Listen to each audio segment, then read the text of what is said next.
as the world thinks about Notre Dame in Paris and the damage done to the historical landmark by the tremendous fire, there are certain features of the building that many recall the gargoyles.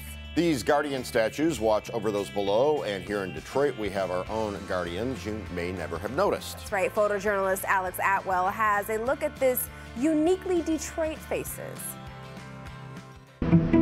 I've always had an interest in architectural sculpture. Even when I was a little kid, I'd drive past a building with my dad. I'd want to know, why is that face there? Why is that sculpture there? Why is that statue there? Who is that?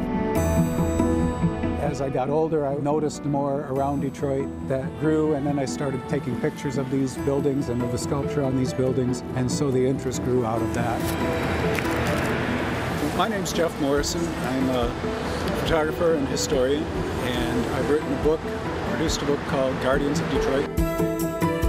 Looking at the gargoyles way up at the top of the Fisher building, about 23 stories up, and that's part of the mission of the Guardians of Detroit project, is to take a look at these, and you look at them through a telephoto lens, and you can see them up close, and you can see all the detail that's on them. They look like they're carved to be seen by people standing right next to them, even though they're 23 stories above the ground. That's exactly the lesson. That's what I write when I do signings, book signings. I write look up, because there is so much to see that you just don't notice. Right now I'm looking at the Eagles. They're about 20 floors up. They're amazing. They're amazing. If you look at the building behind us here, the old, called Cadillac Place now, it's the old General Motors headquarters. The sculpture inside the arches, if you look up, and around either side of the doorways is very, very interesting and beautiful. And then you have all these different faces, grotesque gargoyles. A gargoyle is different from a grotesque because a gargoyle actually has a practical function. Basically drain spouts, very elaborate, ornate drain spouts. The building that most epitomizes architectural sculpture for me and what I thought of it is Trinity Episcopal Church at the corner of Trumbull and Martin Luther King Jr. Boulevard. There's a picture on the cover of the book that's from that church, and that church has 170 different carvings on the outside of it. There's so much here that makes Detroit unique. There's history here, and there's beauty here. Well, the lesson is to take a look around and see what you have around you, because I've walked past so many of these buildings before, and done tours with friends who walk past these buildings on a regular basis, and I start pointing stuff out, and they're amazed at how they walk past these buildings so many times without seeing what there is to see. There's a lot to see if you just look up. Just look up. Joining us now, Jeff Morrison. Thank you for being here, Jeff. Good to see you. Thank you. Thank you for having me. And if you were listening to Michigan Radio the other day, like I was, you heard a long-form interview with Jeff that was very insightful. In fact, I learned about the gargoyles on the churches being symbolic of evil fleeing from the good. That's right. You usually see a gargoyle moving away from the building, and that's to show that there's no place inside the building for evil spirits or bad things. And so bad things will come and see the demon leaving and believe they should leave too. And some of these were saved because they were in danger during the war because they could be melted down and used for the war effort, and some of them survived, or a lot of them did. Right, on the old Wayne County building, the Wayne County treasurer wanted to melt down the statues, the chariots up there. Mm-hmm. He thought they were solid bronze, and actually they're copper sheeting over an iron frame, so there really wasn't much worth using to melt down.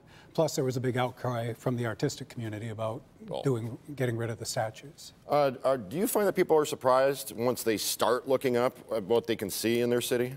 I think so. Go to ball games a lot with friends, and we'll walk, you usually have to park a little bit of a distance away, and we'll walk to the ballpark, and I'll be pointing out this and that in places that we've walked, dozens of times or even hundreds of times, and there's so much to see that they've never noticed. It's always fun. How long did it take you to compile this book? I worked on this book for about 3 straight years. Wow. And pretty much as my full-time job. Now, were you a photographer before, or like a graphic artist, or you just always been into the visuals, or how's that work? I've been a photographer. My dad gave me a camera when I was 9 years old. My parents gave me a camera, and I've been a photographer since then. You also made a coloring book of the gargoyles so the kids can get involved in looking up. Are these easy to see with the naked eye, or do you have to have a zoom lens, or? I think it depends on the building. Some of the buildings, there is such, like again on the Wayne County building, there's some sculpture 5 stories up that it's very detailed. It looks like it's meant to be viewed up close, but it's 5 stories up. So if you have a pair of binoculars or a telephoto lens, you can really get the feeling, or you can just look in the book.